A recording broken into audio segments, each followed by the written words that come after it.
വിശദമായ റിപ്പോർട്ടുകൾ നോക്കാം. IPL 2026 സീസണിൽ കിരീടം നിലനിർത്തി റോയൽ ചലഞ്ചേഴ്സ് ബംഗളൂരു. അഹമ്മദാബാദ് നരേന്ദ്രമോദി സ്റ്റേഡിയത്തിൽ നടന്ന ഫൈനലിൽ ഗുജറാത്ത് ടൈറ്റൻസിനെ 5 വിക്കറ്റിന് തോൽപ്പിച്ചാണ് RCB തുടർച്ചയായ രണ്ടാം തവണയും കിരീടം നേടിയത്. ടോസ് നഷ്ടപ്പെട്ട ബാറ്റിംഗിനിറങ്ങിയ ഗുജറാത്തിനെ 8 വിക്കറ്റ് നഷ്ടത്തിൽ 155 റൺസ് എടുക്കാനേ സാധിച്ചുള്ളൂ. മറുപടി ബാറ്റിംഗിൽ RCB 18 ഓവറിൽ 5 വിക്കറ്റ് നഷ്ടത്തിൽ ലക്ഷ്യം മറികടക്കുകയും ചെയ്തു. വിവരങ്ങളുമായി റജിൽ രാജാണ് നമുക്കൊപ്പം ചേരുന്നത്. റജിൽ, അപ്പോൾ ഒരു RCB ആരാധകൻ എന്നുള്ള തരത്തിൽ നമുക്ക് എല്ലാവർക്കും അറിയാം, കിങ് കോഹ്ലിയെ ഇഷ്ടപ്പെടുന്ന എല്ലാവരും ഒരുപാട് കളിയാക്കലുകളൊക്കെ കേട്ടിട്ടുണ്ട്. കിരീട വരൾച്ച, IPL ഒരു കിരീടം പോലും നേടാൻ യോഗമില്ലാത്തൊരു ടീം. പക്ഷേ വർഷങ്ങൾ നീണ്ടൊരു കാത്തിരിപ്പായിരുന്നു. ഒരു കിരീടം കഴിഞ്ഞ തവണ തേടി വരുന്നു. പക്ഷെ പിന്നീട് രണ്ടാമത്തെ ഒരു കിരീടത്തിന് വേണ്ടി ഒട്ടും കാത്തിരിക്കേണ്ടി വരുന്നില്ല. തുടർച്ചയായ കിരീടങ്ങൾ കിങ് കോഹ്ലി വീണ്ടും മാജിക്ക് കാട്ടുകയാണ്. അപ്പോൾ ആധികാരികമായ വിജയം കൂടിയായിരുന്നു റജി. ഷിയാസ് കീർത്തന, IPL-ൽ ആധികാരികമായ ഒരു വിജയം തന്നെയാണ് ഫൈനലിൽ RCB നേടിയിട്ടുള്ളത്. അതിലേറ്റവും പ്രധാനപ്പെട്ടത് വിരാട് കോഹ്ലിയുടെ ഇന്നിങ്സ് തന്നെയായിരുന്നു. ഏറ്റവും നിർണായകമായ ഒരു ഇന്നിങ്സ് ഫൈനലിലേക്ക് കാത്തുവെച്ച വിരാട് കോഹ്ലി കളിയിലെ താരമാകുന്നതായിരുന്നു ഇന്നലത്തെ കാഴ്ച.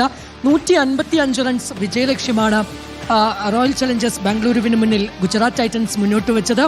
2 ഓവർ ബാക്കി നിൽക്കെ അനായാസം തന്നെ വിജയത്തിലേക്ക് എത്തുന്നതായിരുന്നു ഇന്നലെ അഹമ്മദാബാദിലെ കാഴ്ച.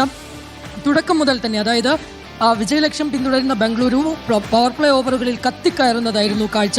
2-ാം ഓവറിൽ 18 റൺസാണ് പിറന്നത്. 3-ാം ഓവറിൽ 13 റൺസ്, 4-ാം ഓവറിൽ 19 റൺസ്. ഈ 3 ഓവർ കൂടി തന്നെ കളി ഏറെക്കുറെ തീരുമാനമാകുന്നതായിരുന്നു ഇന്നലത്തെ കാഴ്ച. എടുത്തു പറയേണ്ട ഇന്നിങ്സ് വിരാട് കോഹ്ലിയുടെ തന്നെയായിരുന്നു. 25 പന്തിലാണ് വിരാട് കോഹ്ലി അർദ്ധ സെഞ്ചുറി നേടിയത്. ഇത്രയും നാളത്തെ IPL-ന്റെ ചരിത്രത്തിൽ വിരാട് കോഹ്ലിയുടെ ഏറ്റവും മികച്ച, ഏറ്റവും വേഗതയേറിയ ഒരു അർദ്ധ സെഞ്ചുറി കൂടിയാണ് ഇന്നലെ പിറന്നത്. 45 പന്തിൽ 72 റൺസുമായി വിരാട് കോഹ്ലി പുറത്താകാതെ നിന്നു. മാത്രമല്ല 18-ാം ഓവറിൽ റാഷിദ് ഖാനെ സിക്സറിന് തൂക്കിക്കൊണ്ടാണ് വിരാട് കോഹ്ലി ടീമിനെ വിജയത്തിലേക്ക് നയിച്ചത്.